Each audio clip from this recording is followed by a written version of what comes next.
Bonjour et bienvenue à ce 5e webinaire de la plateforme Trajectoire socio-économique sur le thème Économie et territoire, quel état des lieux? Nous sommes dans un webinaire un peu particulier puisque nous sommes en direct du Salon des maires et je voulais vous rappeler les enjeux et les défis de cette connaissance partagée. En effet, face aux transformations systémiques actuelles, l'ensemble des modèles socio-économiques de toute organisation, publique et privée, sont en questionnement. Et c'est d'ailleurs ce qui a été traduit dès 2015 par l'agenda 2030 des objectifs de développement durable.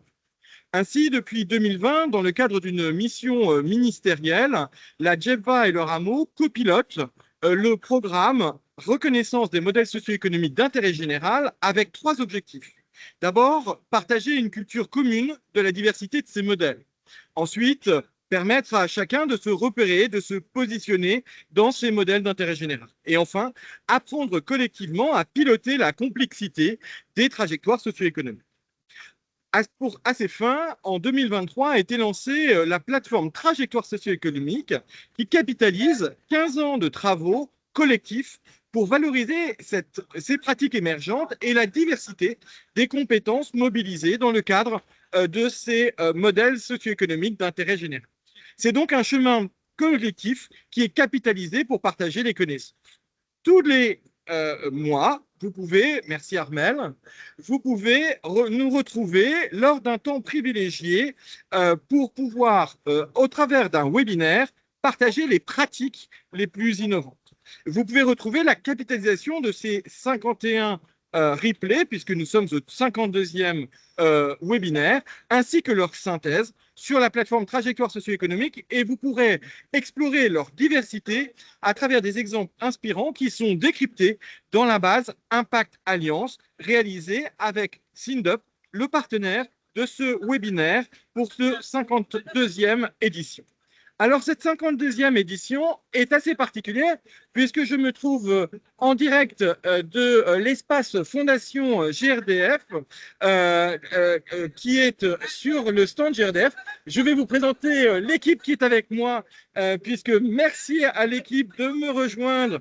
Voilà, toute l'équipe de la Fondation est avec moi pour suivre ce webinaire. Merci à toutes les deux pour votre accueil fabuleux. Et nous allons avoir un temps un peu particulier puisque nous présentons cette année l'étude sur les tendances et les fragilités économiques. Et c'est pour ça qu'il était assez évident de devoir la partager en direct du Salon des maires. Armel, si vous voulez bien, nous allons présenter maintenant le contenu de ce webinaire.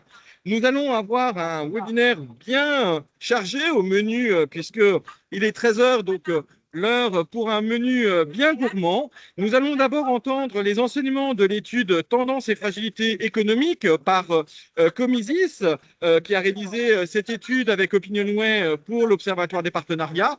Nous aurons ensuite le retour d'expérience des liens entre entreprises et territoires avec nos amis de la Fondation FAS et la représentante du club FAS, des clubs FAS d'Occitanie, qui nous mettront en perspective comment justement ces liens entre entreprises et territoires traduisent ces tendances et ces fragilités économiques.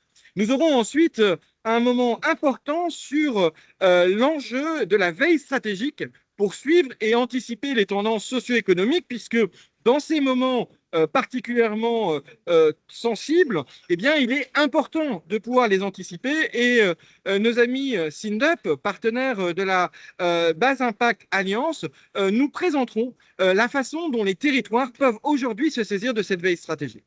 Nous aurons ensuite l'actualité du mois avec le panorama des publications qui ont été diffusées dans le cadre du Salon des maires, et nous aurons la chance d'avoir Territoire Audacieux nous reparlera finalement quelles sont les tendances émergentes dans le cadre de ce Salon des maires, et nous nous donnerons rendez-vous pour la prochaine escale.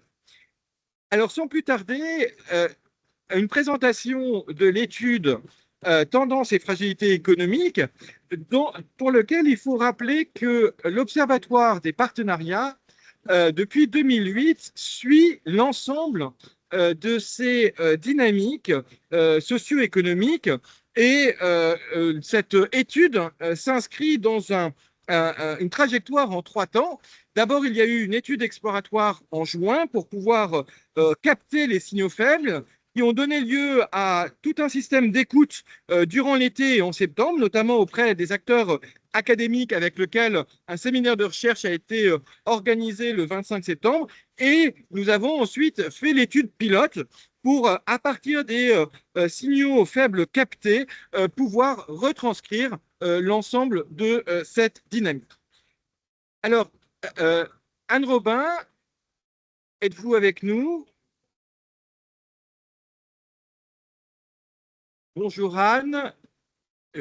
Donc Anne Robin est la fondatrice de Comisis et directrice scientifique de l'Observatoire des partenaires. Et je lui propose de nous présenter les résultats de l'étude.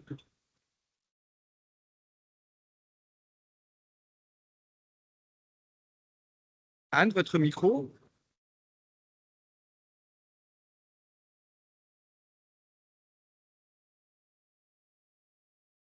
Allô?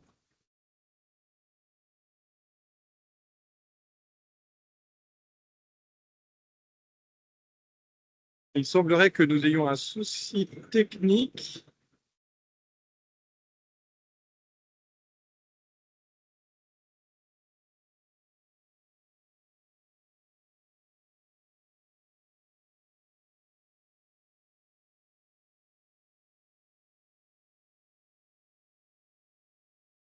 Anne, est-ce que vous pouvez... Votre micro est ouvert, vous devriez pouvoir...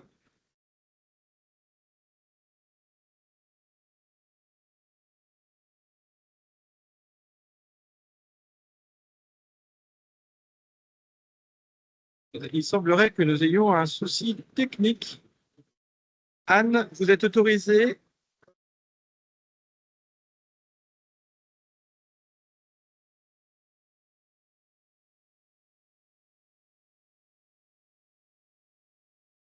Eh bien, écoutez, si la technique n'est pas avec nous, je vous propose de commenter les données. Anne, Ça y normalement, est, vous êtes autorisée. Voilà. Charles Benoît, c'est bon, vous m'entendez? Oui, ça y est, Allô? je vous entends, Anne. Bon, ok. Est-ce que vous me voyez? Ça, je ne sais pas. Je suis Non, on ne vous voit désolée. pas, mais on vous entend. Eh ben, c'est parfait.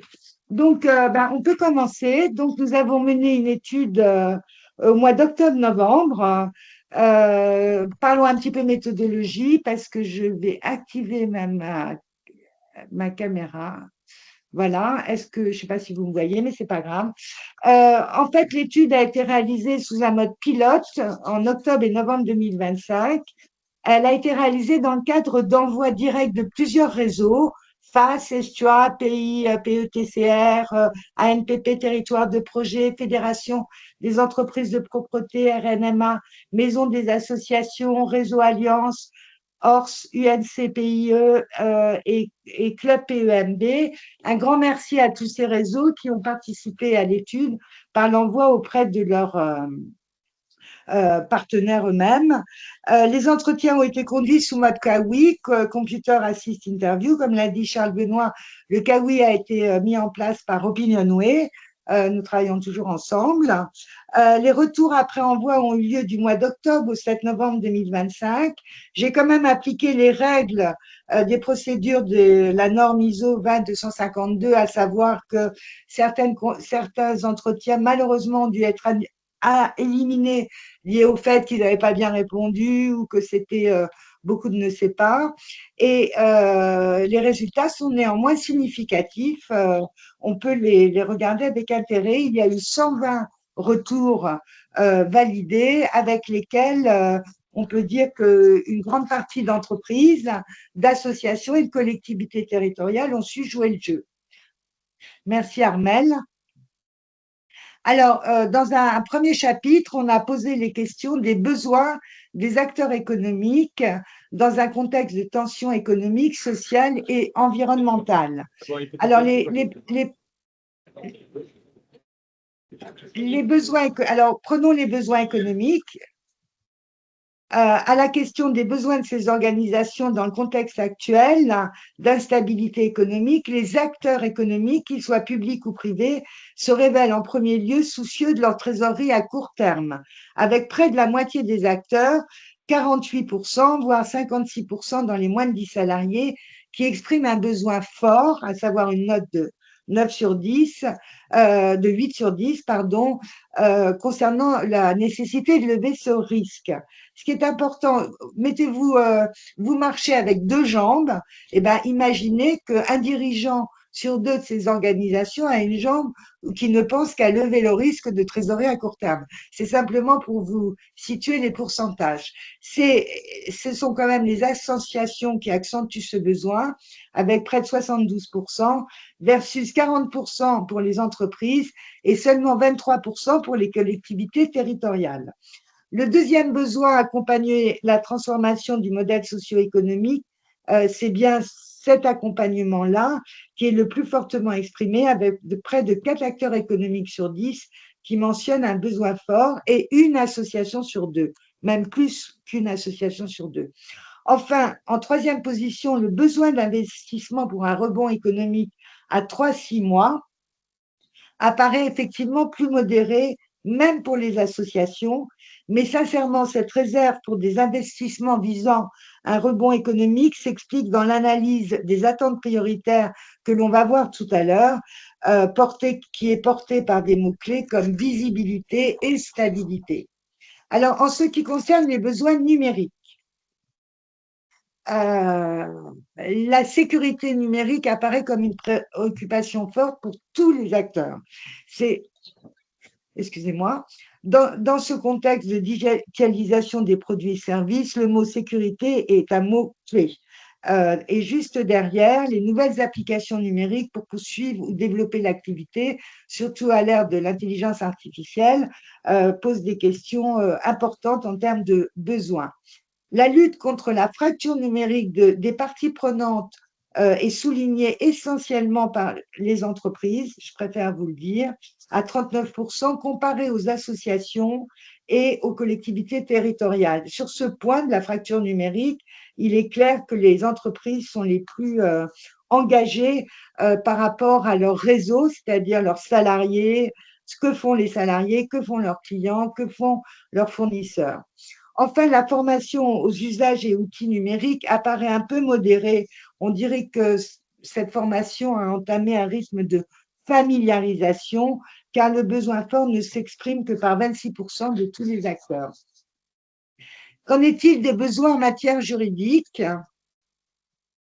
Les besoins en matière juridique, comme l'accompagnement sur le droit social, le service de médiation pour anticiper les conflits juridiques, l'accompagnement sur le droit commercial, sont présents, mais avec moins d'intensité comparé aux besoins économiques et numériques. En matière juridique, tous les acteurs s'expriment comme si leurs entreprises, collectivités territoriales, associations étaient déjà suffisamment à l'écoute régulière des évolutions dans ces registres. La montée de la place de la médiation par rapport à l'étude de 2020. On avait fait une étude pilote en 2020 je ne sais pas ce qu'il me dit, excusez-moi. On avait fait une étude pilote en 2020 auprès des entreprises uniquement. Et il semblerait qu'aujourd'hui, l'équilibre est cherché pour éviter la démultiplication des conflits, d'où cette dimension de médiation un petit peu en retrait par rapport aux autres besoins signalés. Alors, on a posé une question, merci Armel, on a posé une question ouverte, parce que là, on avait posé des questions un peu fermées, comme vous l'avez vu, et là, c'est-à-dire que spontanément, on leur a dit, bon, quels sont les besoins prioritaires des acteurs économiques pour ces prochaines années dans un climat d'instabilité.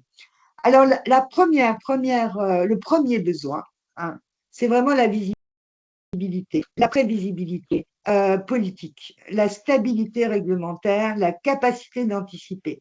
Bon, l'actualité nous le confirme, mais c'est vraiment important. Sachez que dans l'échantillon, quand même près de 70% sont des cadres dirigeants, des directeurs de collectivités, d'entreprises. Il y a même des entreprises de 1000 salariés et plus. Sans stabilité, rien ne peut se passer.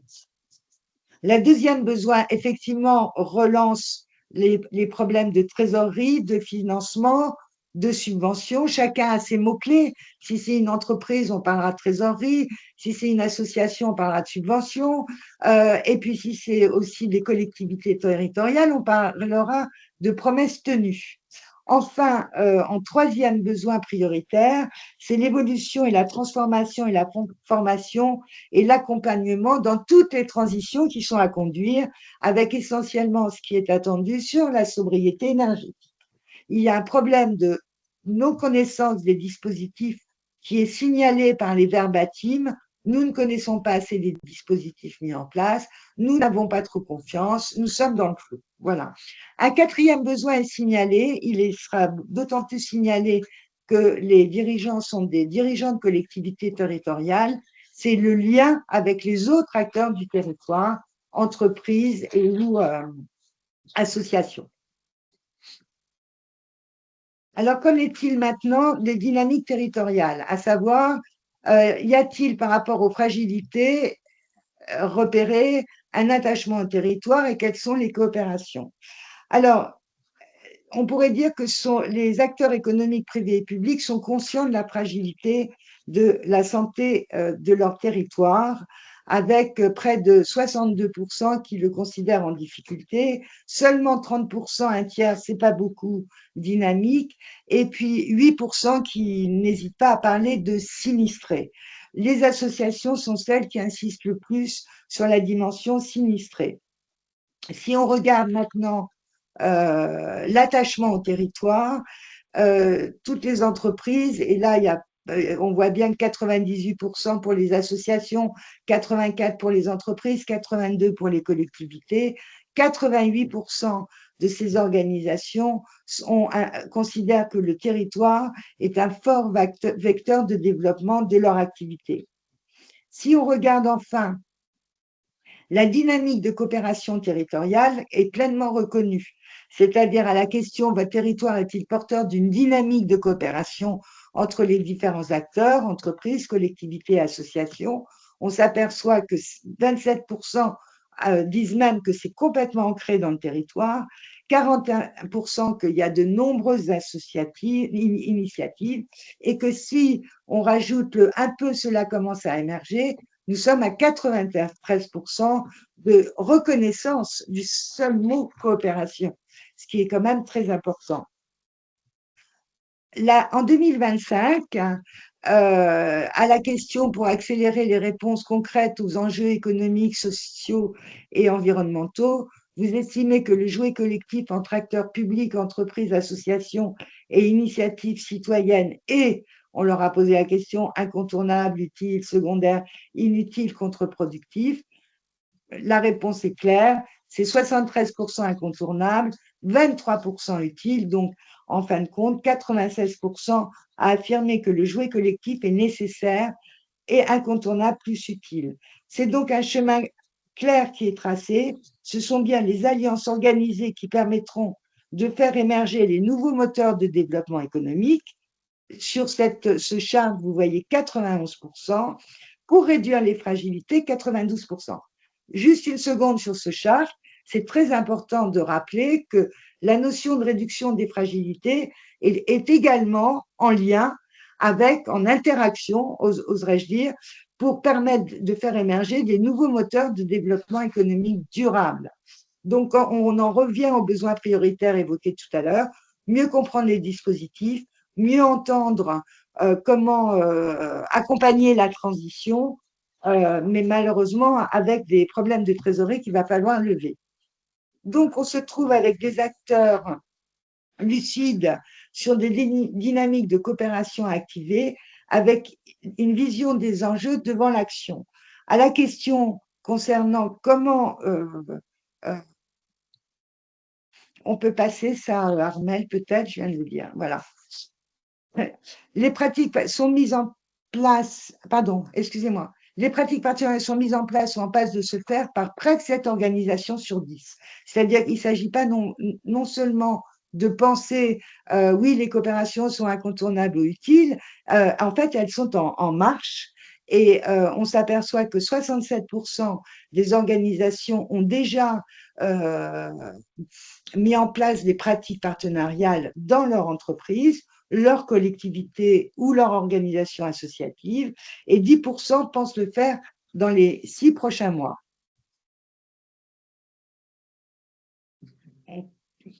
Les leviers d'engagement en tête, la question était simple. Pour favoriser l'engagement de la mobilisation de tous dans les transitions, pourriez-vous classer ces 3 leviers dans l'ordre de vos priorités? Le premier levier qui a été choisi est celui de partager la vision des enjeux, des fragilités, des trajectoires. Ne pas oublier qu'on est quand même sur des territoires, que le territoire est un fort vecteur de développement et que partager une vision, c'est aussi partager la vision de son territoire. Les entreprises privilégient un peu moins la vision au profit des règles et des normes, mais pour tous, le deuxième levier permis de mobilisation, c'est vraiment l'action, à savoir créer un projet d'action en commun sur son territoire. Donc, pour conclure, en synthèse, on peut passer. Des acteurs privés et publics qui souhaitent avancer groupés. Il y a donc une fonction d'avancée en ligne, hein, par des coopérations territoriales devenues incontournables. On note dans l'étude une réalité d'instabilité politique qui est bien rappelée quand même par toutes les organisations, qui invite les acteurs économiques privés et publics à signaler que pour accompagner la transformation de leur modèle face aux défis d'innovation à relever, le plus fort besoin se situe dans leur trésorerie à court terme, suivi par la sécurité informatique. Donc, le mot-clé là, de cette phrase d'instabilité, c'est stabilité. Les acteurs sont lucides sur la fragilité de leur territoire, avec 62% quand même jugés en difficulté. Ils misent donc sur des dynamiques de coopération territoriale qui sont saluées par 96% des dirigeants d'entreprises pour lutter contre les fragilités et faire émerger des nouveaux moteurs de développement durable. Ils parlent tous, en fait, ensemble. Ce sont des entreprises, acteurs économiques créant de la richesse, des associations au service du besoin social, des collectivités territoriales au nom de l'État, qui en fait révèlent exactement les mêmes besoins de coopération. Pour entreprendre, eh ben, l'attachement au territoire apparaît comme un fort vecteur de développement pour tous les acteurs. 88%, c'est quand même des scores qui sont assez élevés. La dynamique des partenariats sociétaux dans l'étude pilote révèle que 57% ont déjà incarné ces partenariats sociétaux, sont déjà en marche. On n'en parle pas, mais ils existent et ils sont sur les territoires. Et 10% pensent à le faire dans les 6 mois. Pour favoriser la mobilisation et l'engagement de toutes les transitions, le principal levier est le partage d'une vision des enjeux et, si possible, leur territoire d'ancrage. Et je rappelle que 75% des responsables d'entreprises, d'associations et collectivités territoriales considèrent qu'agir en territoire est un atout pour créer et développer son activité. Merci. Un immense merci, Anne, pour ce retour qui est vraiment tout à fait passionnant. Et je me tourne immédiatement vers nos amis de la Fondation FACE et des clubs d'Occitanie, dans la mesure où il nous paraissait intéressant d'avoir les retours d'expérience en direct d'un des partenaires de cette étude, puisque FACE, depuis maintenant 30 ans, depuis 1993, est au cœur de cette réalité du lien entre les acteurs économiques et les territoires. Et peut-être que je me tourne vers vous d'abord, Timothy Delacôte. Vous êtes délégué général de la Fondation FACE. Comment cette étude résonne avec les tendances que vous constatez vous-même sur les territoires? Merci Charles Benoît, bonjour à toutes et tous, ravi d'intervenir avec vous sur ce sujet qui évidemment est très important et nous préoccupe beaucoup en tant que tête de réseau. En quelques mots, FAS, FAS c'est une fondation mais qui a une action avant tout associative hein, qui existe depuis 1993 et qui a pour objet de mobiliser le plus grand nombre d'entreprises au service de l'inclusion avec un levier essentiel qui est le mécénat de compétences. Donc aujourd'hui, FAS c'est une communauté de 6000 entreprises et de 8000 mécènes de compétences sur une soixantaine de territoires qui sont opérés par 45 clubs locaux. Je laisserai évidemment Anne-Valérie faire des témoignages sur l'action territoriale de FAS. Donc évidemment, nous en tant qu'acteurs associatifs, on est tout à fait, enfin on est aux premières loges de ces tendances-là. Notre proximité avec les entreprises nous rend peut-être un petit peu plus résilients que d'autres modèles associatifs qui sont plus dépendants des financements publics, puisque c'est quand même le premier levier de fragilité, c'est les financements publics. Mais la conjoncture économique, et ça apparaît aussi en creux dans l'étude, fait peser quand même un certain nombre de risques aussi sur les canaux de financement privé pour les acteurs associatifs sur les territoires. Donc ça, c'est évidemment quelque chose qu'on a en tête et qu'on travaille avec les acteurs économiques sur les territoires. Euh, Peut-être la première résonance que ça a, c'est pour moi la question quand même de la responsabilité, notamment la responsabilité des pouvoirs publics. Je pense que là, les chiffres qu'on entend sur la question de la trésorerie, pour moi, la trésorerie, c'est une mauvaise raison de mettre en fragilité une structure. C'est-à-dire que aujourd'hui, il n'est pas normal que les associations fassent les frais parce que l'État est mauvais payeur, parce que les collectivités sont mauvaises payeuses fassent les frais d'une mauvaise gestion de trésorerie. Et malheureusement, on voit que de façon pérenne, là où normalement les questions de trésorerie sont des questions de court terme, ces questions-là peuvent durablement mettre en danger la survie même d'un certain nombre de structures. Et ça, pour nous, là, il y a une vraie alerte. Et nous, ça nous amène à penser qu'il y a un plaidoyer très fort à porter auprès des pouvoirs publics, que ce soit l'État ou les collectivités territoriales, pour résoudre à très court terme et très rapidement cette question de la trésorerie. Donc ça, c'est le premier enseignement peut-être que je tire aussi, avec l'idée derrière que, évidemment, fragiliser ces structures, et on l'a vu, c'est aussi fragiliser tout l'impact positif qu'elles ont sur le territoire. La deuxième résonance que ça peut avoir pour notre réseau, et ce que je peux vous en dire, c'est que on le sent aussi dans l'étude, la question de la coopération, elle est, si ce n'est installée, au moins émergente, et il me semble que le contexte de contraction très forte des sources de financement nous amène à accélérer très fortement ce processus-là. À la fois parce que on ne peut plus faire seul, quand malheureusement on a moins de ressources humaines, quand la pression est plus forte, quand peut-être on se recentre sur nos activités cœur, forcément, la pression à faire en collectif, elle est plus forte. Elle vient de l'extérieur, mais elle vient aussi de l'intérieur. Et c'est en tout cas le pari qu'on a fait depuis un certain nombre d'années chez FAS, puisque nous, cette coopération, elle est inscrite dans notre modèle même, puisque au niveau local, on fait coopérer, et Anne-Valérie en dira deux mots, je pense, des entreprises, le secteur public et le secteur associatif. Mais on se rend bien compte que la logique de coopération, de consortium, de coalition locale, elle va devenir, si ce n'est utile, au moins nécessaire dans les années à venir, parce que on va devoir beaucoup plus mutualiser, parce qu'on va devoir rendre certaines fonctions, notamment de gestion, peut-être plus efficaces. Et nous, c'est des réflexions qu'on porte depuis un certain nombre d'années chez FAS, avec l'idée de se dire qu'il y a un certain nombre, en effet, de fonctions qui méritent peut-être d'être mutualisées au sein de certaines associations.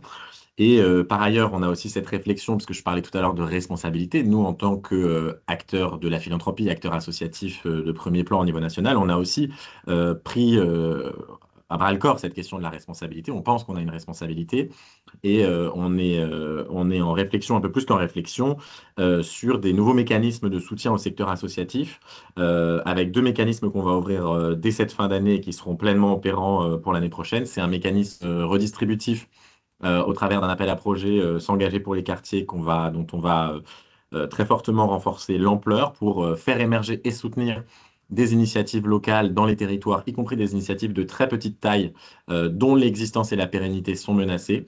Leur donner une existence, les mettre à l'honneur et puis pouvoir les soutenir, y compris financièrement. Et puis un deuxième levier au travers de notre fonction de fondation abritante. Vous savez peut-être qu'on est la cinquième fondation abritante de France, donc on a à peu près 40 fondations abritées sous notre égide. C'est de pouvoir créer un canal un nouveau type de canal philanthropique où des consortiums d'associations sur les territoires se mobilisent en commun pour créer ensemble une fondation abritée qui aurait notamment pour objet évidemment, aller chercher, collecter des financements, mais aussi peut-être de mutualiser un certain nombre de fonctions. On pense notamment à la fonction de groupement d'employeurs ou d'autres modalités qui non seulement permettent d'être plus efficaces sur le terrain, mais aussi d'être une garantie pour les financeurs, puisqu'on voit que la question du reporting, de la transparence, de l'utilisation des fonds, elle devient malheureusement ou heureusement de plus en plus prégnante aussi. Donc voilà, deux nouveaux canaux que nous décidons chez FAS d'ouvrir au bénéfice du secteur associatif, avec toujours l'idée derrière de l'impact, hein, c'est aussi une notion très forte. Elle n'est pas mentionnée telle quelle dans l'étude, mais je pense que ça serait intéressant qu'Anne nous en dise un mot, parce que je pense que ça a dû quand même ressortir à minima chez FAS, parce que c'est une philosophie qui est très importante chez nous. Et donc voilà, de nouvelles modalités d'action, de nouvelles modalités de coopération.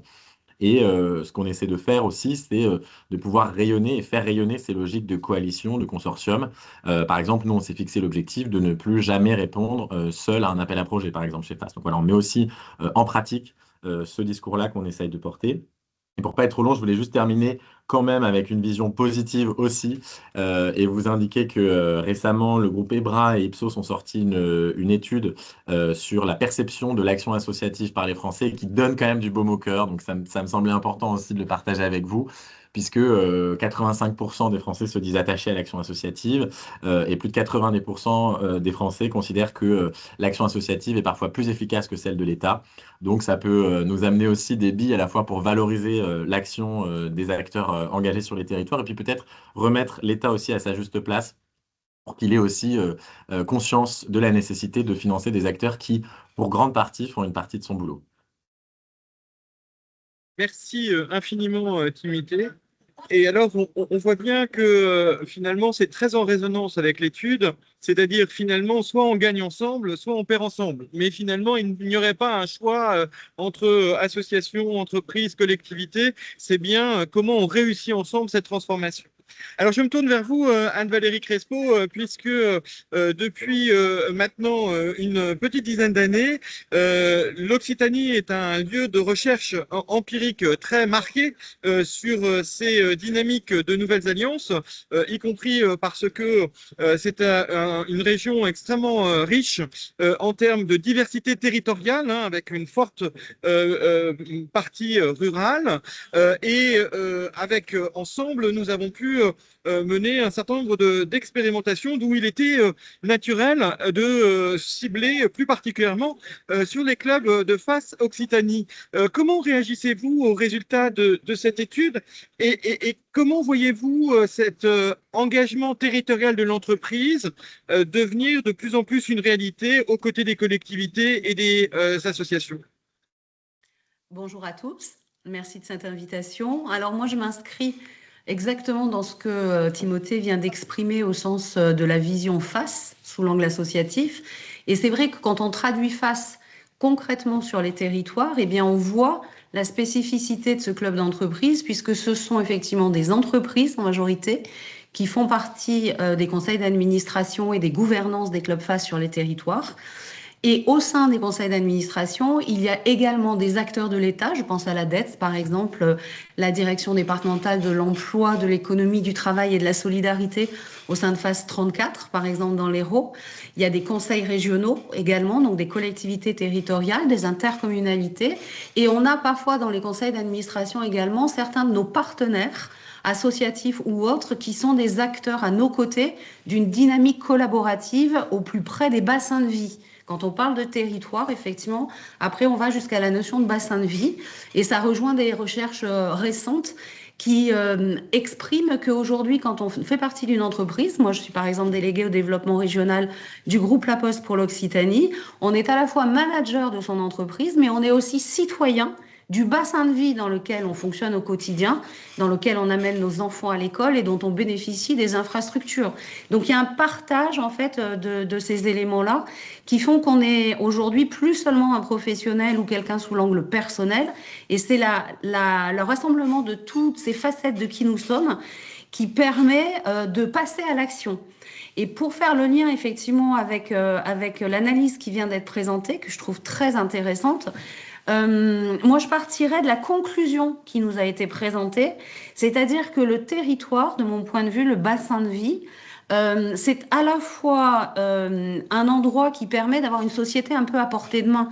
On comprend des enjeux qui sont des enjeux concrets, qui sont pas seulement des grands discours quand on parle, par exemple, de lutte contre les discriminations ou d'inclusion au sens de face.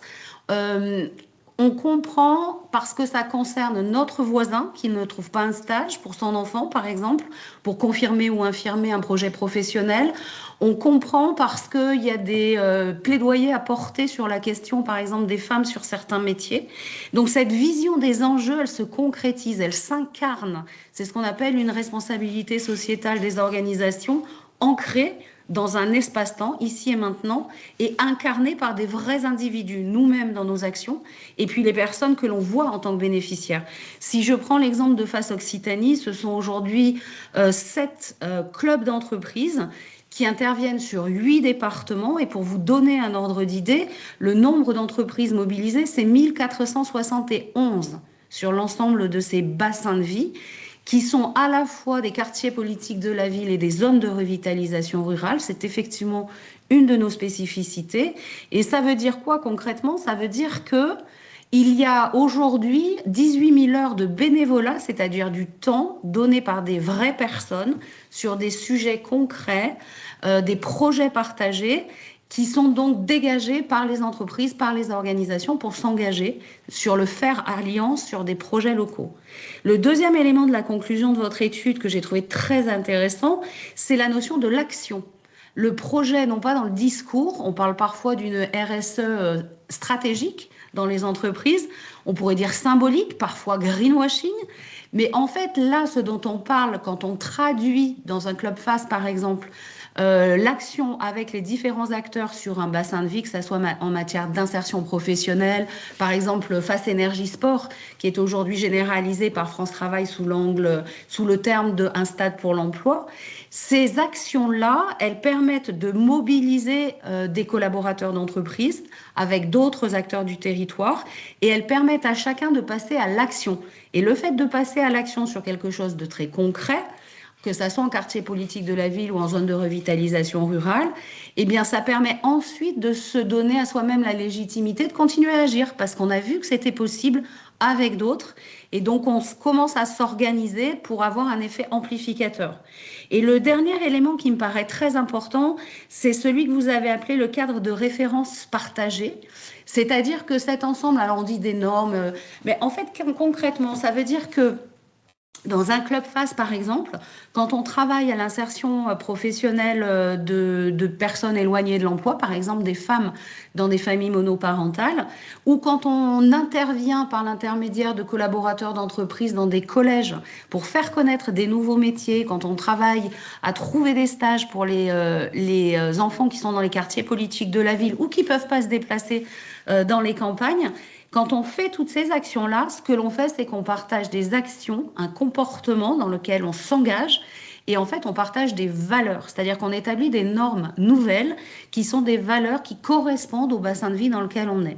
Et donc, cette question des alliances avec l'ensemble des acteurs qui sont très différents selon les bassins de vie, je crois vraiment que c'est une force de la Fondation Agir contre l'exclusion.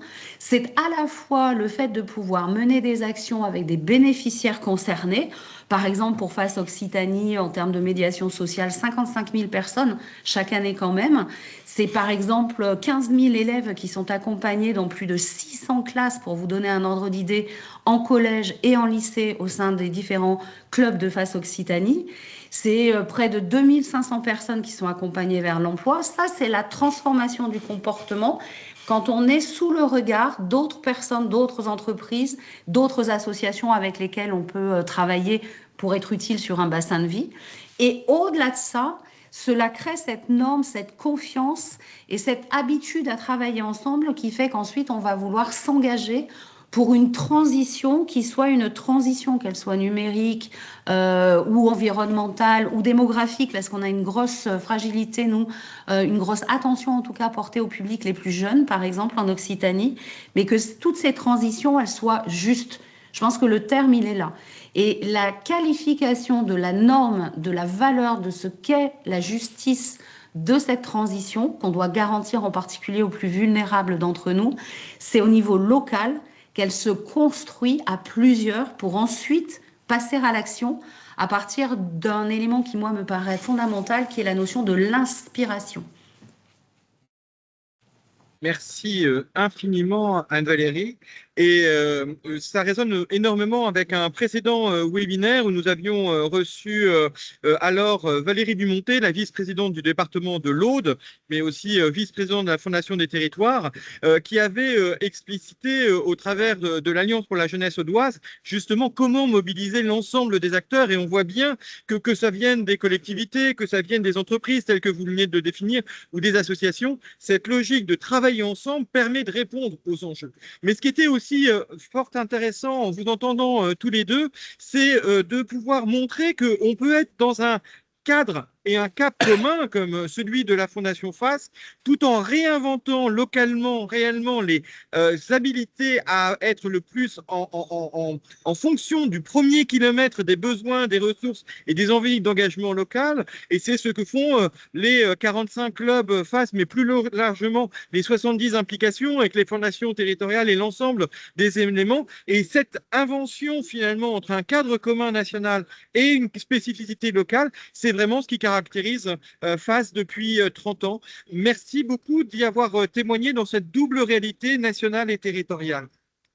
Alors, ça nous amène à la question finalement de l'enjeu de la veille stratégique pour suivre tout ça, puisque finalement ces tendances socio-économiques, eh bien, comment on peut en capter les évolutions, comment on peut les comprendre, et dans un monde de plus en plus en mutation, bien évidemment, il est indispensable de pouvoir avoir de véritables outils pour pouvoir le suivre professionnellement parlant. Et je dois réellement remercier Michael Réau, le CEO de SINDUP, d'avoir co-construit avec nous la base Impact Alliance il y a quelques années maintenant, parce que ça a permis de partir de ces 1000 exemples inspirants qui avaient été recensés au moment de la première étude d'impact du Faire Alliance en France sous la direction d'Anne Robin, en un réel outil de pilotage, un véritable GPS de pilotage de cette capacité à comprendre ces coopérations. Michael, un grand merci d'être avec nous aujourd'hui. Vous avez invité 3 autres participants à pouvoir témoigner avec vous. La parole est à vous parce que je pense que plus que jamais, cet enjeu de veille stratégique et de captation finalement de ce qui se passe réellement sur nos territoires est un levier fondamental. C'est pour ça que c'est en direct des salons des maires que nous voulions vous entendre. Oui, merci beaucoup, Charles Benoît, également pour l'opportunité de venir vous présenter aujourd'hui un programme qui s'appelle Territoire apprenant. Mais avant de rentrer dans le vif du sujet, juste pour présenter nos intervenants que je remercie par avance, avec Pascal Desfarges, Mickaël Clément et tout à l'heure Jean Carinti qui réagira à notre présentation.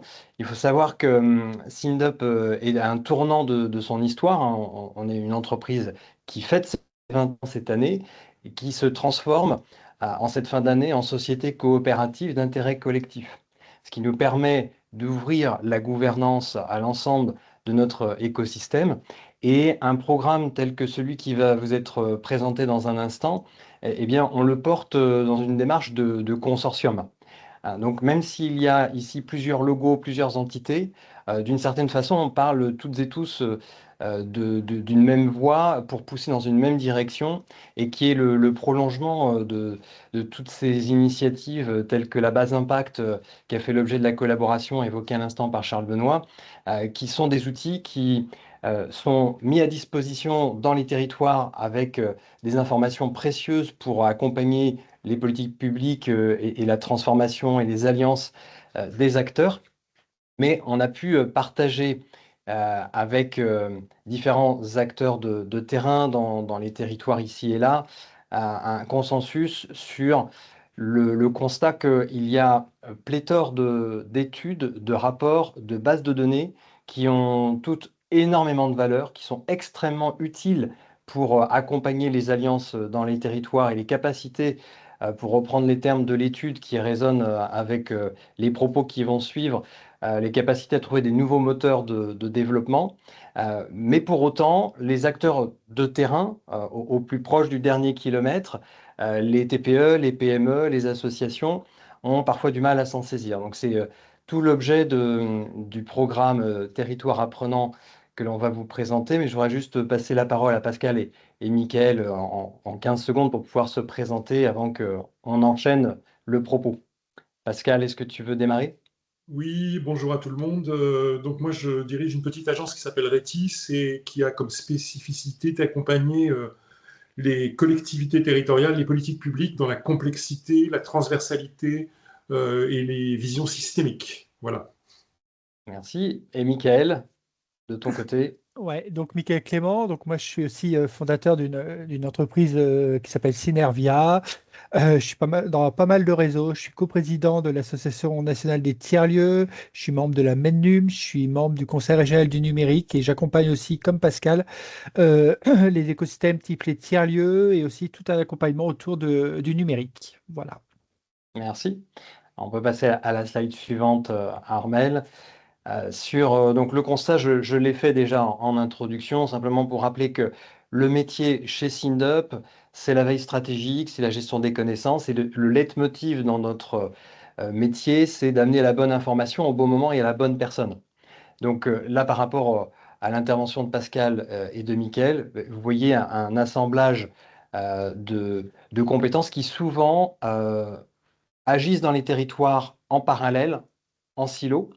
Et aujourd'hui, on travaille de concert pour avoir une certaine synchronicité dans les leviers d'action que sont la maîtrise de l'information des connaissances et la concertation, les politiques publiques et la capacité à organiser une animation territoriale. Sur la vision, je te laisse Pascal en dire un mot, si tu Oui. veux bien. Alors, en fait, notre objectif sur les territoires apprenants, c'est d'hybrider à la fois une vision ascendante du territoire et une vision descendante. La vision descendante portée par une veille stratégique affinée, et puis une vision ascendante parce que l'information, elle est détenue par les acteurs de terrain au quotidien, notamment dans les politiques publiques. Et donc, c'est d'essayer de croiser ces deux régimes d'information, peut-être pour partager une autre vision de son territoire. L'objectif de Territoire apprenant, c'est sûrement de construire un autre récit, un commun du territoire, entre à la fois la richesse d'informations descendante produite par la veille stratégique, mais aussi la culture partagée entre les différents acteurs d'un territoire. Donc sur cette vision, il y a l'idée évidemment de décloisonner, de travailler en transversalité entre l'économique, le social et le culturel, autour de cette dimension d'un autre récit de son territoire. En fait, c'est un autre imaginaire en croisant une information descendante et une information ascendante issue du territoire. Et du coup, dans Territoire apprenant, on a à la fois évidemment une stratégie de veille que porte SINDUP, mais aussi de l'animation concrète en présentiel, territorial, avec les différents acteurs. Moi, c'est ce que j'appelle la notion de territoire liquide ou de territoire distribué par appel. C'est-à-dire qu'il va falloir pouvoir, dans ce temps d'incertitude, dans ce temps où le chaos peut arriver à tout moment, il va falloir pouvoir s'ajuster en permanence, ajuster les politiques publiques en fonction des contingences. Et ce double dispositif d'information ascendante et descendante, il est fait pour ça. Il est fait pour pouvoir construire des variables d'ajustement en fonction des contingences, des contingences portées par les politiques publiques. Donc toujours être en capacité d'ajuster une politique publique à travers ce dispositif de territoire apprenant. On peut passer à la slide suivante sur les objectifs. On ne va pas rentrer dans le détail maintenant, mais simplement les mots-clés importants à retenir, c'est la capacité d'anticipation. Donc là aussi, ça rejoint l'étude qui a été présentée en introduction. Je crois que la capacité d'anticiper ressortait dans les 3 priorités, c'était à 43% des répondants. Donc là, on est vraiment sur cet enjeu avec la veille. Apprendre les deux sont très liés, hein, anticiper, apprendre la veille, le fait de se nourrir en permanence de nouvelles connaissances que l'on est en capacité d'acquérir, détecter des MOOC, des ateliers, des formations, des ressources. Et puis, tout ça a une vocation au final, c'est l'action et l'impact. Et donc, ça rejoint la capacité évidemment de coopérer, de prendre des décisions et de le faire en tirs groupés, en synergie pour avoir une capacité d'innovation à l'échelle des territoires et de développement. Hein, donc, tout ça est très intriqué et c'est une approche systémique qui est visée à travers les différents objectifs qui sont énumérés ici. Je ne sais pas si Pascal ou Mickaël, vous voulez compléter sur cette slide. Non, c'est bon. Eh bien, on enchaîne sans transition sur le comment pour commencer à rentrer un petit peu dans le pratico-pratique. Donc là, vous l'avez bien compris, on est sur la rencontre de choses qui existent déjà. Simplement, on vient les coupler, les combiner et les synchroniser avec un programme qui a été pensé ensemble plutôt que chacun dans son domaine de prédilection. Donc pour ce qui concerne l'expertise portée par SINDUP, on a ici résumé un petit peu l'action sous le concept de guichet unique de l'information et de la connaissance pour concentrer, identifier toutes les études, les rapports, les sources d'informations qui existent déjà dans les territoires. La base impact étant évidemment dans un tel dispositif une base de données précieuse qui va pouvoir alimenter ce guichet unique de l'information et de la connaissance. Mais à l'autre bout de la scène, on trouve les acteurs de terrain. Et c'est là que je passe le relais à Pascal et Mickaël sur la capacité ensuite d'aller chercher au dernier kilomètre les acteurs pour comprendre leurs besoins et leur amener, grâce à ce guichet unique, l'information précieuse dont ils ont besoin sans nécessité de monter en compétence sur la maîtrise des bases, sur la maîtrise des outils, sur la maîtrise des techniques de veille et de gestion des connaissances. Donc là, c'est par rapport à l'axe 1, l'axe numérique, la mémoire du territoire. On se sert de la base impact, on se sert de ces corpus d'informations pour ensuite, en termes d'animation concrète, territoriale, où on va, par exemple, travailler sur une politique publique, par exemple la politique de la stratégie d'économie circulaire sur un territoire, mais ça peut être aussi la politique de lecture publique, pourquoi pas, autour des bibliothèques. N'importe quel sujet peut être choisi.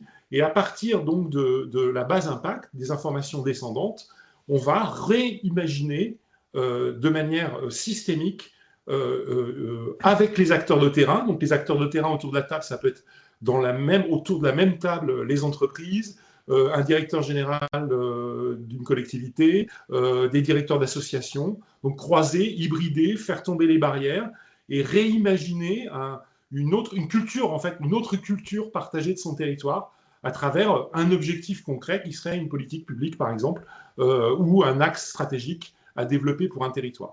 Voilà. Et donc, pour ce faire, on a un certain nombre d'outils, des jeux sérieux, des jeux de plateau. Voilà, il y a une dimension assez ludique aussi pour réimaginer, construire un nouvel imaginaire de son territoire. L'objectif central, c'est quand même qu'à travers un territoire apprenant, des gens qui pourtant sont inscrits dans leur territoire, en connaissent l'identité, puissent redécouvrir en fait une autre façon d'aborder le développement territorial. Et pour compléter ce que dit Pascal, on va très prochainement rencontrer l'Agence nationale de la cohésion des territoires, la NCT, qui doit être sur le Salon des maires, hein, actuellement, pour présenter un peu cette démarche et voir un petit peu comment ça peut s'inscrire dans tous leurs programmes, comme Petite Ville de demain, Village d'avenir. Voilà. On va essayer aussi d'aller toucher les têtes de réseau. Tout à l'heure, je parlais aussi des tiers-lieux, donc la tête des réseaux des tiers-lieux. Donc voilà, l'idée, c'est vraiment aussi d'inscrire ce programme dans ces démarches, hein, voilà. Et on pense qu'avec la NCT, il y a vraiment un vrai travail en commun. Il y a aussi un premier contact que moi j'ai pris avec la DGEFP, voilà, pour redescendre ça au niveau des DRETS. Et on va avoir un rendez-vous prochainement en région centre avec la DRETS pour présenter le projet. Donc voilà, c'est un petit peu comment on avance aussi sur ce type de projet qui est en émergence, mais on avance. Et peut-être compléter aussi un lien assez fort qu'on est en train de construire avec la Banque des territoires. Ouais. Et notamment avec la dimension de transversalité qui est au sein de la banque, pour essayer effectivement de tester ce dispositif sur 1, 2, 3 territoires dans un premier temps, et évidemment en lien avec toutes les stratégies de la banque qui est maintenant tournée sur l'idée de la souveraineté des territoires, le dispositif Action Cœur de Ville, Petite Ville de demain, Territoire d'industrie, tout ça est systémique. Donc, on va tenter de tester avec la banque, en tout cas, ce type d'outil. On peut passer à la slide suivante. Voilà, parfait, merci. Sur les acteurs, ils ont déjà été en grande partie énumérés à l'instant, hein. Donc, je ne sais pas si Pascal et Mickaël, vous voulez rajouter un mot sur cet écran, mais je pense qu'on a déjà abordé largement. Non, je pense que... Voilà, donc là, ce qui est important de souligner, c'est l'intermédiation entre la maîtrise des outils, des bases de données, des techniques d'intelligence économique et de veille stratégique, et les acteurs de terrain dans une logique d'aide à la décision. Et pour que cette interface puisse être humaine et interactive, il y a un binôme qui est déployé pour constituer ce fameux guichet unique de l'information et de la connaissance. Et ce binôme, c'est deux compétences, deux profils complémentaires.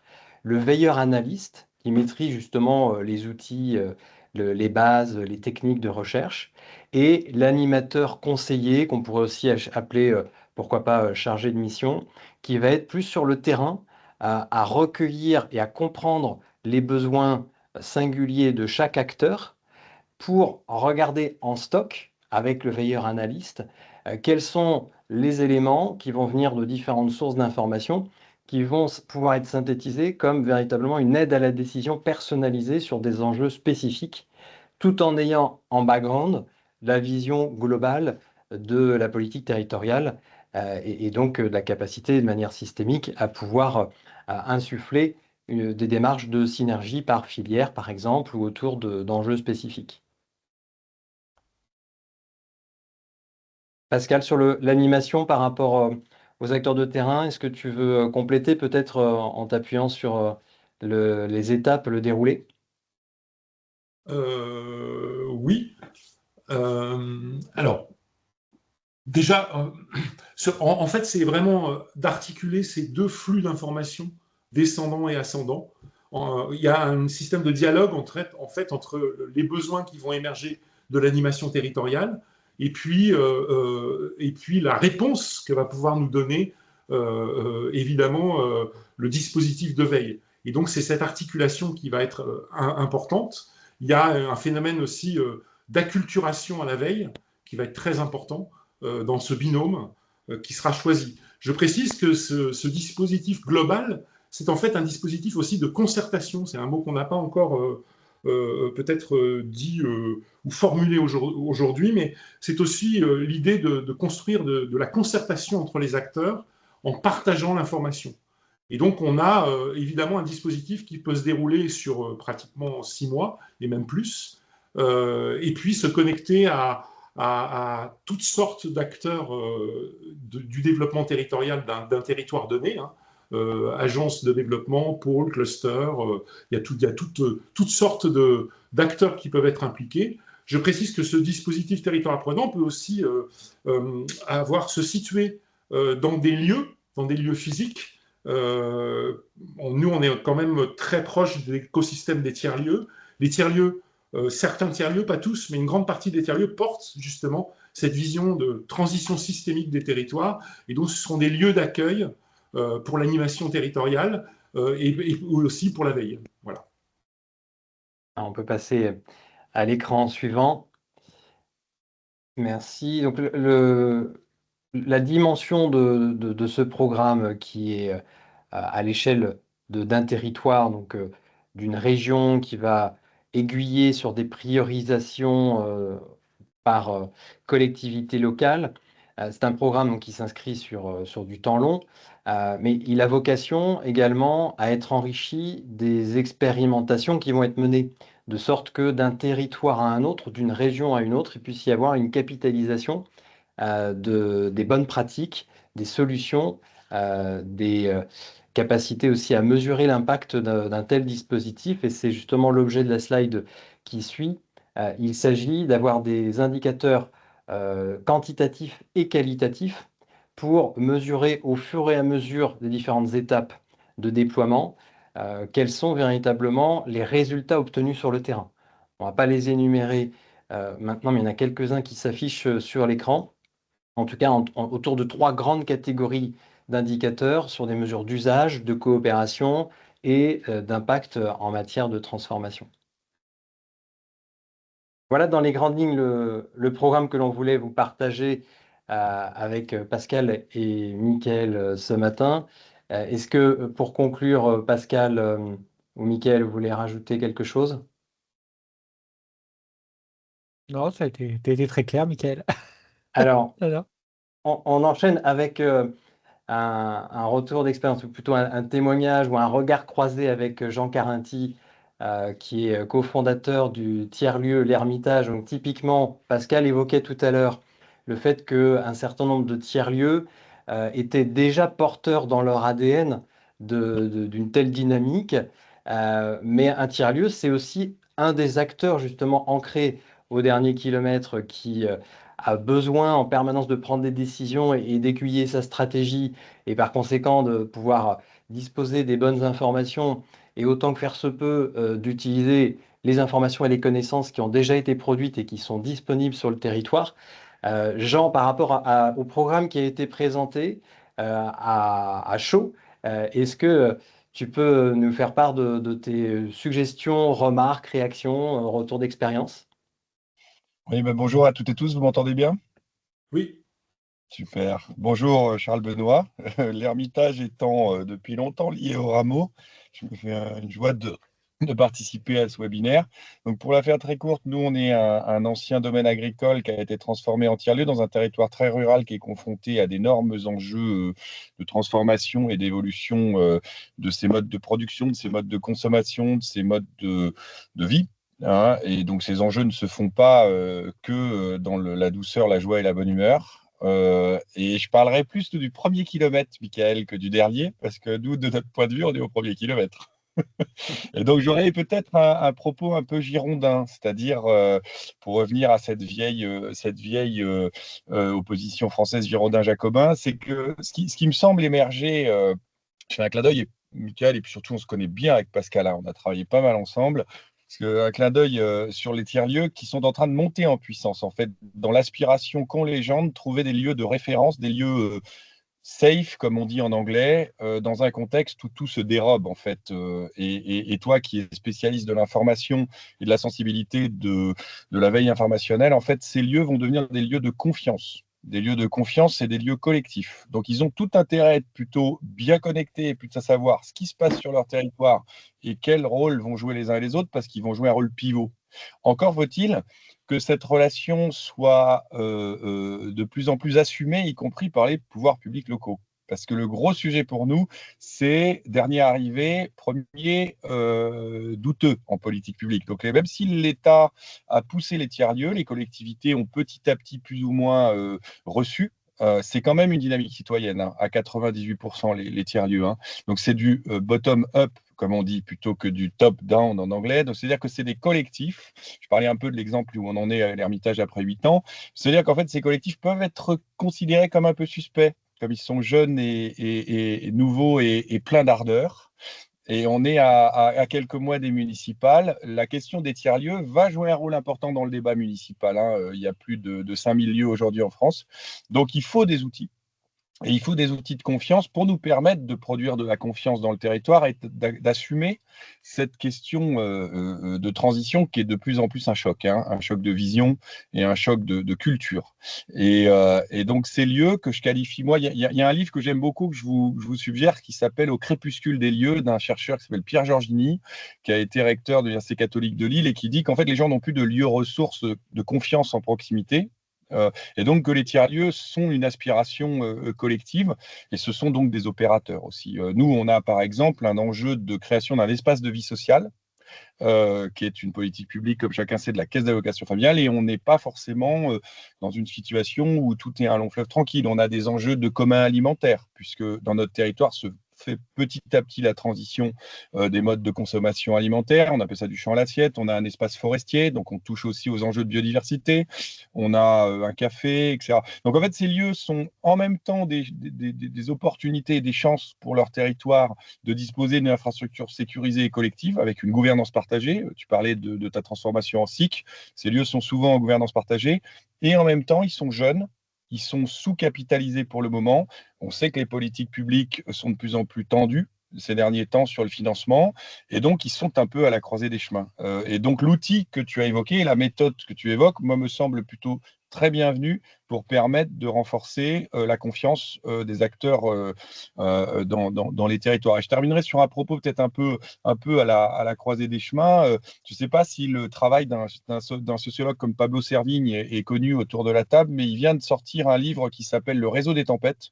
On sait que l'accélération des conséquences du changement climatique et de la gouvernance des territoires est exponentielle. En tout cas, les difficultés de gouvernance sur les matières, sur l'énergie, etc., etc. Et on sait que ça va être compliqué et qu'il va falloir des lieux de confiance et des lieux qui sont dotés d'une très bonne culture tactique et de gestion de l'information. Donc, les experts que tu mets autour de la table, qui sont des experts vraiment de l'information économique et tactique, sont des gens plutôt appropriés dans le contexte qui va arriver. Faut-il que nous arrivions à convaincre ensemble les bailleurs? Pascal a bien raison de parler à la Caisse des dépôts qui ne fait pas défaut dans le soutien aux tiers-lieux, quels que soient les dispositifs qu'elle a en subvention ou en prêt ou en capital risque, que les bailleurs ne fassent pas défaut au moment où nous sommes les ambulances en fait, du premier kilomètre.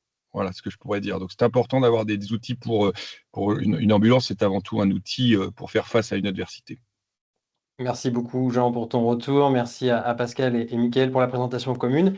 Et puis, Charles Benoît et Armel, de nous avoir permis de présenter ce programme tout chaud. Merci beaucoup de nous avoir donné cette opportunité de découvrir en direct ce magnifique programme où on voit vraiment trois articulations qui sont au cœur des débats. Et je crois que si le Salon des maires a choisi le meilleur en commun, c'est justement pour nous rappeler ces articulations. La première, c'est d'articuler le premier kilomètre des besoins avec le dernier kilomètre des solutions. Et ça, c'est un élément qui n'est pas si simple que ça à articuler. Pas plus simple non plus d'articuler la puissance du numérique avec la proximité locale et la capacité de cette ingénierie au plus près finalement des territoires à pouvoir être mobilisés. Et puis, bien évidemment, cette articulation entre société civile et collectivité territoriale. Je me souviens, lorsqu'en 2021, nous avions fait le premier dossier Juris Association sur la coopération territoriale, l'AMF nous avait invités à venir en témoigner en direct du Congrès des maires et le journaliste avait dit eh bien, il aura fallu attendre le 104e Congrès des maires pour que cette question de l'articulation entre initiative citoyenne et politique publique soit au cœur des débats. Bien évidemment, depuis 2021, il est chaque année et je pense encore une fois que le thème le meilleur en commun n'est pas totalement un hasard.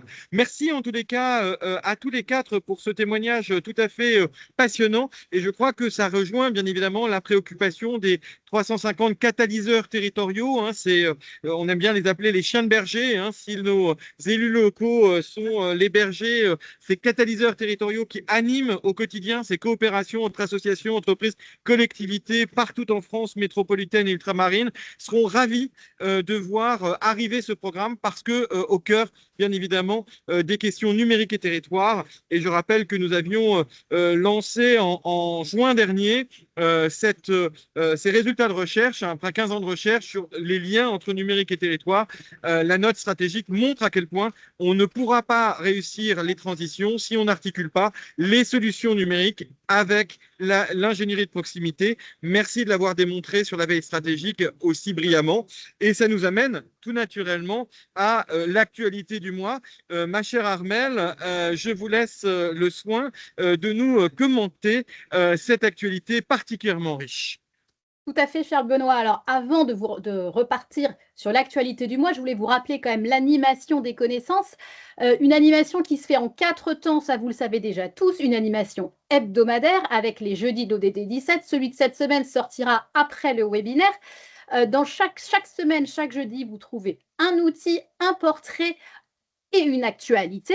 Vous avez également une animation mensuelle avec la Gazette de l'ODD 17, mais également avec l'interview du mois. Ce mois-ci, j'ai eu la chance justement d'interviewer Michael Réau avec nous aujourd'hui, et le webinaire chaque 3e jeudi du mois.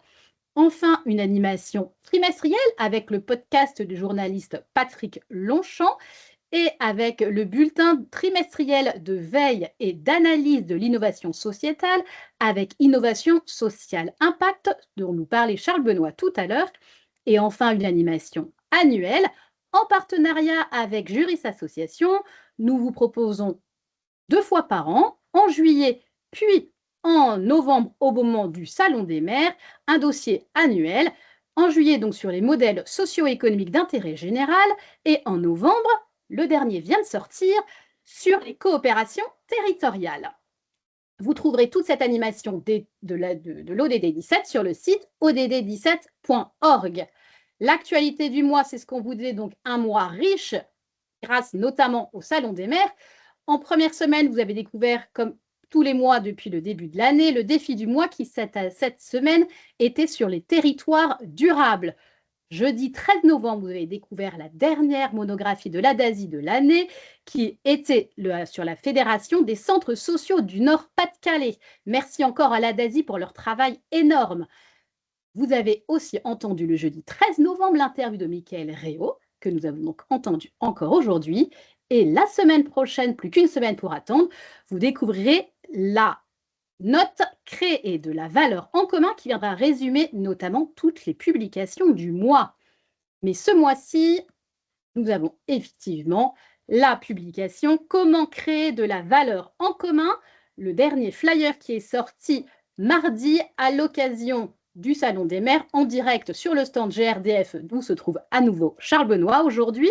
Alors, dans un format très synthétique, ce document rappelle effectivement tout d'abord la valeur en commun, le socle commun, mais également cette nouvelle publication, toute sortie au mois de novembre. Je vais me permettre de prendre un petit peu mon temps pour vous redire ces différentes publications. Tout d'abord, le 5e dossier annuel Juris Association, donc sur les coopérations territoriales dont je vous parlais tout à l'heure. Le 18 novembre, le Vadémécum Ingénierie territoriale, réinventons les liens et les lieux du réseau des catalyseurs territoriaux.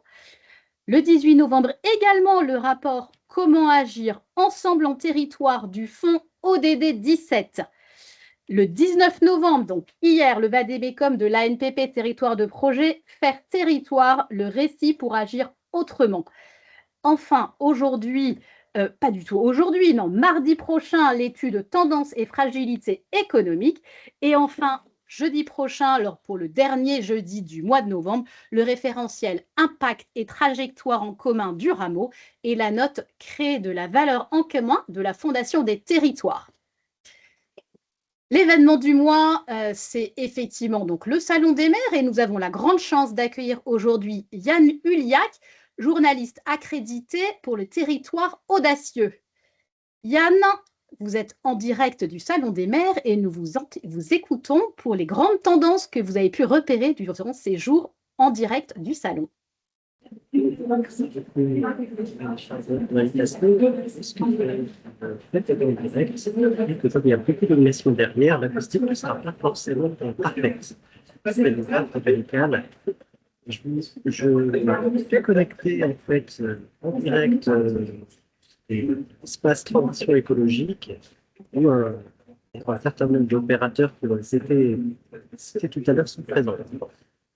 Peut-être 3 mots pour partager ce que je perçois des tendances de ce salon. Ensemble, se situer et liberté. Je m'explique. Ensemble, pourquoi? Parce que en parcourant les allées et en se privilège, Médias Territoire Audacieux, c'est de remettre des prix au fait des aînés, au réseau français des villes et des amis des aînés. J'ai pu entendre en fait un point commun qui était faire avec. devient de plus en plus utile pour avoir des actions à impact qui portent, qui s'inscrivent dans la durée, qui rassemblent véritablement, de faire avec les habitants et pas pour, que ce soit avec les seniors, les mobilités. Je vais être très sensible notamment à une dynamique portée par la Roche-sur-Yon, en plus qui a un bon âge, parce que c'est intergénérationnel, c'est pas formel, c'est pas photo, c'est pas facile. Des belles photos dans la rue de personnes sur maison. Et après, ça a donné lieu en fait à une idée de dialogue avec les accords, et c'est finalement l'exposition itinérante intergénérationnelle qui vient créer du lien et qui essaie de se structurer l'agglomération. Le deuxième exemple qui m'a marqué, c'est que cette année, et en fait, j'ai été confié à lancement de cette série de publications qu'Arnaud présentait, et j'ai été marqué par les propos du président de la Fondation des territoires publics de la Costa, qui c'est l'importance de bien se situer pour agir avec de pertinence de demain. Et quelque part, que ce soit sur le sujet de compétences, de financement, de globale, l'ensemble de ces publications permet d'y contribuer et peut avoir un regard précieux, ce qui ne peut pas s'en rappeler la logique qu'évoquait territoire apprenant, cette logique d'avoir un regard qui peut être utile descendant, utile en même temps, utile à l'appropriation pour agir avec encore plus de force, d'efficacité dans ce domaine. Et le troisième élément, ça, c'est plus en fait en lien avec le programme du Congrès des maires. Le thème de cette année, c'était pour les communes liberté. Et alors, vous allez voir quelques clins d'œil avec l'étude qui a été évoquée par Anne Lebord, puisque dans les grandes thématiques, si on écoute les thématiques de plénière, il y a deux grands axes. Le sujet des personnes avec une focale sur les maires, quelques voies municipales, texte qu'on connaît, comment leur donner plus de sécurité, et aussi comment renouveler les générations d'élus, avec une grande focale engagement des jeunes. Et le parallèle, c'est sur les moyens d'agir. Comment agir, avec quelle infrastructure.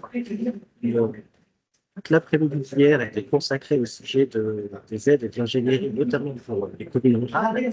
Et le sujet majeur des finances locales, c'est le lien avec la question de trésorerie qui était évoqué dans l'étude, tendance à fragilité économique, était également au cœur du programme.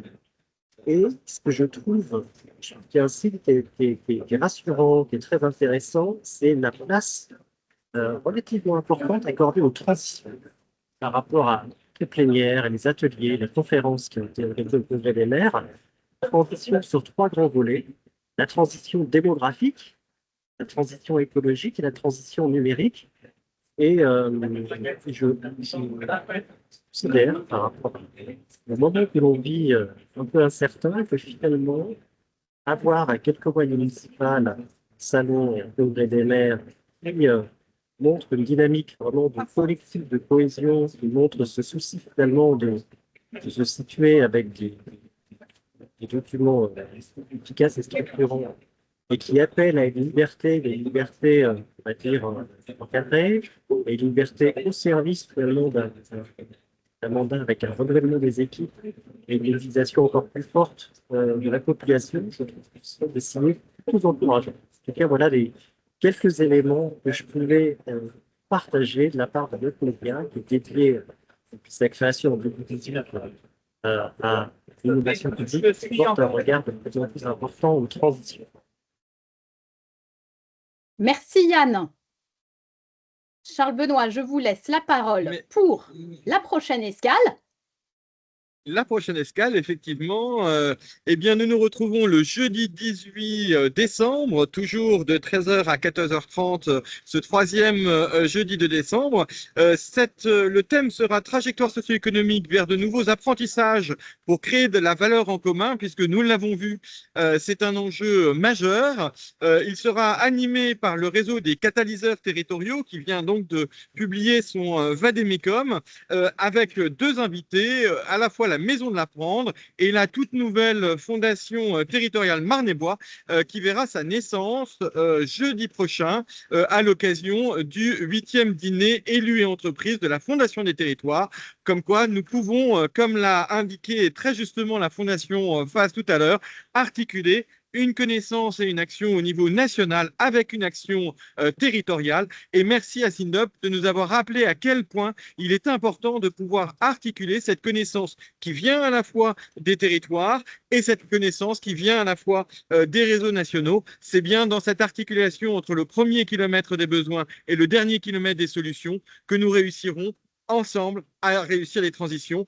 Et nous pouvons dire que le meilleur en commun a été partagé aujourd'hui à la fois à travers ce webinaire et aussi plus largement, bien évidemment, à travers le Salon des maires 2025, ô combien important, puisqu'il prépare les élections de l'année prochaine. Et vous savez que dans une démocratie, l'élection la plus importante, c'est l'élection de la base, l'élection de ce qui fonde une démocratie, l'élection de ses territoires. Et donc 2026 est à ce titre le moment le plus charnière d'une démocratie, lorsque la démocratie locale se reconstitue à partir, bien évidemment, de l'engagement des femmes et des hommes qui acceptent de porter ces mandats locaux. Que nos élus locaux soient remerciés. Merci aux femmes et aux hommes qui, grâce à elles et à eux, permettent de pouvoir réussir le meilleur en commun tous les jours. Au revoir et à bientôt à tout le monde. Merci beaucoup. Très bonne journée.